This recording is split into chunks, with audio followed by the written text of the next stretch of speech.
ANM ನ್ಯೂಸ್ಗೆ ಸ್ವಾಗತ. ಬೆಂಗಳೂರು ಚಿಂತಾಮಣಿ ಹೆದ್ದಾರಿಯಲ್ಲಿ ನಿಂತು ಅಪಘಾತಕ್ಕೆ ಆಹ್ವಾನಿಸುತ್ತಿರುವ ಅನಾಥ ಜೀಪು. ಅತ್ಯಂತ ವಾಹನ ದಟ್ಟಣೆ ರಸ್ತೆಯಾದ ಚಿಂತಾಮಣಿ ಬೆಂಗಳೂರು ಹೆದ್ದಾರಿಯಲ್ಲಿ ಕಳೆದ 10 ದಿನಗಳಿಂದ ನೆರೆಯ ಆಂಧ್ರ ಪ್ರದೇಶಕ್ಕೆ ಸೇರಿದ ಮಹೇಂದ್ರ ಜೀಪೊಂದು ಅನಾಥವಾಗಿ ರಸ್ತೆಯಲ್ಲಿ ನಿಂತು ಅವಘಡಕ್ಕೆ ಆಹ್ವಾನ ನೀಡುತ್ತಿದ್ದರೂ ಸಹ ಅದರತ್ತ ಗಮನ ಹರಿಸುವವರೇ ಇಲ್ಲದಂತಾಗಿದೆ. ಚಿಂತಾಮಣಿ ಬೆಂಗಳೂರು ಹೆದ್ದಾರಿಯ ಕೋಚಿಮುಲ್ ಹಾಲು ಶೀತಲ ಕೇಂದ್ರ ಮತ್ತು ಆರ್ಆರ್ ಪೆಟ್ರೋಲ್ ಬಂಕ್ ರಸ್ತೆ ಮಧ್ಯೆ ಈ ಮಹೇಂದ್ರ ಜೀಪು ಕಳೆದ 10 ದಿನಗಳಿಂದ ಅನಾಥವಾಗಿ ನಿಂತಿದೆ. ಜೀಪು ನಿಂತಿರುವ ಕೂಗಳತೆಯಲ್ಲಿಯೇ ಚಿಂತಾಮಣಿ ಸಹಾಯಕ ಪ್ರಾದೇಶಿಕ ಸಾರಿಗೆ ಇಲಾಖೆಯ ಕಚೇರಿ ಇದ್ದು, ಅದಕ್ಕೆ ಸಂಬಂಧಪಟ್ಟ ಅಧಿಕಾರಿಗಳಾಗಲಿ, ಪ್ರತಿನಿತ್ಯ ಆ ಮುಖ್ಯ ರಸ್ತೆಯಲ್ಲಿ ಓಡಾಡುವ ಪೊಲೀಸ್ ಅಧಿಕಾರಿಗಳಾಗಲಿ ಮತ್ತು ಸಿಬ್ಬಂದಿಯಾಗಲಿ ಆ ವಾಹನದತ್ತ ಯಾರೂ ಗಮನ ಹರಿಸೇ ಇಲ್ಲ. ಇನ್ನು ಪ್ರತಿದಿನ ಅದೇ ರಸ್ತೆಯಲ್ಲಿ ಗಸ್ತು ನಿರ್ವಹಿಸುವ ಗ್ರಾಮಾಂತರ ಠಾಣೆಯ ಪೊಲೀಸ್ ಅಧಿಕಾರಿಗಳಾಗಲಿ ಅಥವಾ ಸಿಬ್ಬಂದಿಯಾಗಲಿ ಈ ಜೀಪನ್ನು ಗಮನವೇ ಹರಿಸದೇ ಇರುವುದು ಕಂಡರೆ ಪೊಲೀಸ್ ಇಲಾಖೆ ಎಷ್ಟು ಮಾತ್ರ ಕೆಲಸ ನಿರ್ವಹಿಸುತ್ತಿದೆ ಎಂಬುದು ಅರ್ಥವಾಗುತ್ತದೆ ಎನ್ನುತ್ತಾರೆ ಸಾರ್ವಜನಿಕರು.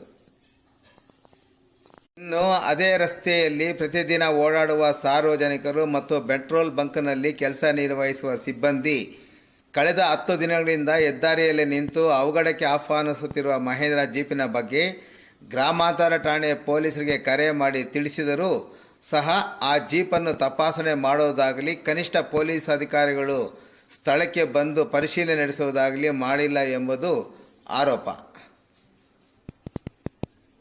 ಮಹೇಂದ್ರ ಜೀಪಿನ ನೋಂದಣಿ ಸಂಖ್ಯೆ AP02U9424 ಆಗಿದ್ದು, ದಾಖಲೆಗಳ ಪ್ರಕಾರ 29 ಮಾರ್ಚ್ 2005ರಲ್ಲಿ ನೋಂದಣಿಯಾಗಿದ್ದು, ಜೀಪಿನ ಮಾಲೀಕನ ಹೆಸರು ಮಹೇಶ್ವರ ಕ್ಯಾಪತಿ ಎಂದು ನಮೂದಾಗಿದೆ. AP02 ನೆರೆಯ ಆಂಧ್ರ ಪ್ರದೇಶದ ಅನಂತಪುರ ಜಿಲ್ಲೆ ಹಿಂದೂಪುರ ನೋಂದಣಿಯ ಕೇಂದ್ರವಾಗಿದ್ದರೂ ಈಗಿನ ದಾಖಲೆಗಳಲ್ಲಿ ನೋಂದಣಿಯ ಸಂಪೂರ್ಣ ವಿವರ ಲಭ್ಯವಾಗುತ್ತಿಲ್ಲ. ಮಹೇಶ್ವರ ಕ್ಯಾಪತಿ ಎಂಬುವರಿಗೆ ಸೇರಿದ ಈ ಜೀಪು ಕಳೆದ 10 ದಿನಗಳಿಂದ ಏಕೆ ಇಲ್ಲಿ ನಿಂತಿದೆ, ಯಾವ ಕಾರಣಕ್ಕೆ ನಿಂತಿದೆ ಎಂಬುದರ ರಹಸ್ಯವನ್ನು ಗ್ರಾಮಾಂತರ ಠಾಣೆಯ ಪೊಲೀಸರೇ ಪತ್ತೆ ಹಚ್ಚಬೇಕಾಗಿದೆ. ಚಿಂತಾಮಣಿ ಬೆಂಗಳೂರು ಹೆದ್ದಾರಿ ರಸ್ತೆ ವಾಹನ ದಟ್ಟಣೆಯ ರಸ್ತೆಯಾಗಿದ್ದು, ಹೆದ್ದಾರಿಯ ಒಂದು ಭಾಗದ ರಸ್ತೆಯಲ್ಲಿ ಜೀಪು ನಿಂತಿರುವುದರಿಂದ ಅವಘಡ ಸಂಭವಿಸುವ ಮುನ್ನ ಅಲ್ಲಿಂದ ಜೀಪನ್ನು ತೆರವುಗೊಳಿಸುವಂತೆ ಪ್ರಯಾಣಿಕರು ಆಗ್ರಹಿಸಿದ್ದಾರೆ.